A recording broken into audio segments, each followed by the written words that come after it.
கடந்த சில நாட்களுக்கு முன்பு 50 கிலோ விலை உயர்ந்த போதைப் பொருட்களை மத்திய போதைப் பொருள் தடுப்பு பிரிவு அதிகாரிகள் பறிமுதல் செய்து தமிழகத்தை சேர்ந்த 3 நபர்களை போலீசார் கைது செய்தனர். குறிப்பாக அவர்களிடம் நடத்திய விசாரணையில சென்னையை சேர்ந்த ஜாஃபர் சாதிக் என்பவர் மூலமாக கடந்த 3 ஆண்டுகள்ல 2000 கோடிக்கும் மேலாக போதைப் பொருளை கடத்தியதாக அவர்கள் வாக்குமூலம் அளித்தனர். அதன் அடிப்படையில தற்போது மத்திய போதைப் பொருள் தடுப்பு பிரிவு அதிகாரிகள் தீவிரமாக விசாரணை மேற்கொண்டு வருகின்றனர்.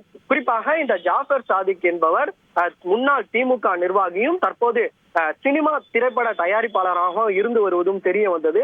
இவரை தொடர்ச்சியாக போலீசார் தீவிரமாக தேடப்பட்டு வர நிலையில இவர் தலைமறைவாகி உள்ளார். இவரது வீட்டை 3 மாடி கொண்ட வீட்டை மத்திய போதைப் பொருள் தடுப்பு பிரிவு அதிகாரிகள் சோதனை மேற்கொண்டு வங்கி ஆவணங்கள், நிலப்பத்திரங்கள் உட்பட பல்வேறு முக்கிய ஆவணங்களை பறிமுதல் செய்து சென்றனர். மேலும் தலைமறைவான ஜாஃபர் சாதிக்கிற்கு எதிராக லுக் அவுட் நோட்டீஸ் ஆனதும் பிறப்பிக்கப்பட்ட நிலையில தற்போது ஜாஃபர் சாதிக்கின் 8 வங்கி கணக்குகளை மத்திய போதைப் பொருள் தடுப்பு பிரிவு அதிகாரிகள் முடக்கியுள்ளனர்.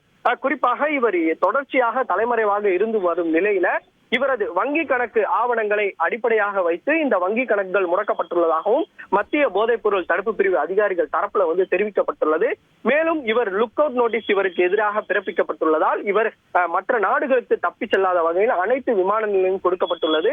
இவர் தப்பி செல்லும் வகையில அங்க விமான நிலைய அதிகாரிகள் இவரை கைது செய்யும் நடவடிக்கையில ஈடுபட இருப்பதாகவும் கூறப்படுகிறது. தொடர்ச்சியாக 2000 கோடிக்கும் மேலாக இந்த போதைப் பொருள் கடத்தப்பட்டதாக தெரிய வந்துள்ள நிலையில இவர் எங்கெங்கெல்லாம் கொடுத்துள்ளார், எங்கெங்கெல்லாம் சப்ளை செய்துள்ளார் என்பது தொடர்பாக மத்திய போதைப் பொருள் தடுப்பு பிரிவு அதிகாரிகள் தீவிரமாக விசாரணை மேற்கொண்டு வருகின்றனர். இவருடன் சேர்ந்து இவரது சகோதரர்களும் ஈடுபட்டிருப்பதாக தெரிய வந்திருப்பதால் இதையும் தொடர்ச்சியாக மத்திய போதைப் பொருள் தடுப்பு பிரிவு அதிகாரிகள் தீவிரமாக சோதனை மேற்கொண்டுள்ளனர். செய்திகளை உடனுக்குடன் தெரிந்து கொள்ள உடனே சப்ஸ்கிரைப் பண்ணுங்க.